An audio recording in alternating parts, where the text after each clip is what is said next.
A man walks into a federal building with a baseball bat. Not once, but twice.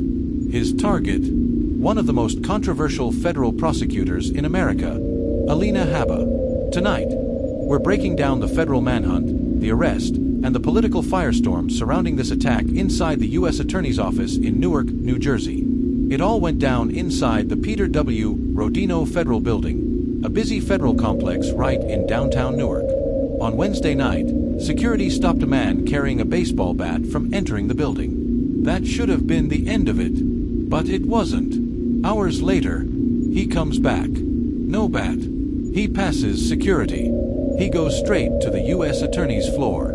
He demands to meet with acting U.S. Attorney Alina Habba. But she isn't there. Witnesses say the man suddenly snaps, screaming incoherently, and begins smashing government property, tearing apart the public waiting area, before fleeing. Thankfully, no one inside the office was injured. But this wasn't treated like vandalism. It was seen as a direct attack on a federal prosecutor. Federal agencies launch a citywide search. The FBI quickly identifies the suspect. 51-year-old Keith Michael Lisa.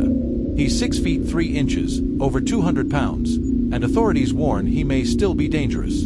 A $25,000 reward is announced. A criminal complaint is filed at the U.S. District Court of New Jersey.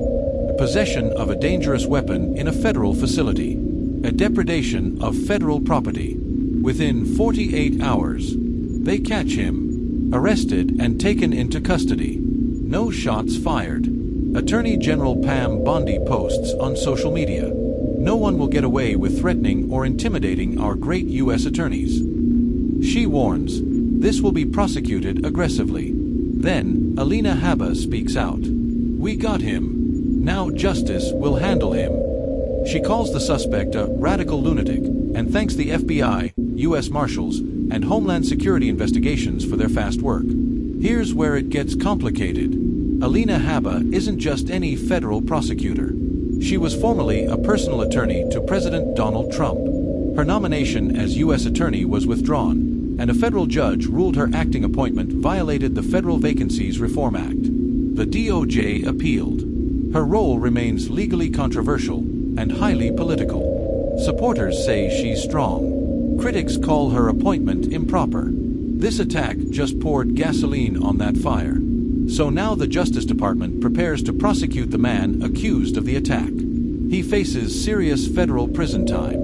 And inside that Newark federal building, security will likely tighten big time. Because if someone can get inside a U.S. Attorney's office, people are asking, what or who could be next? This case reminds us, threats against the rule of law aren't just headlines. They're real, they're dangerous, and they can happen anywhere. If you want to stay updated as this case unfolds, make sure to subscribe and turn on notifications bell. And let me know in the comments, do you think this attack was politically motivated, or just the actions of one unstable individual? Stay safe and stay aware.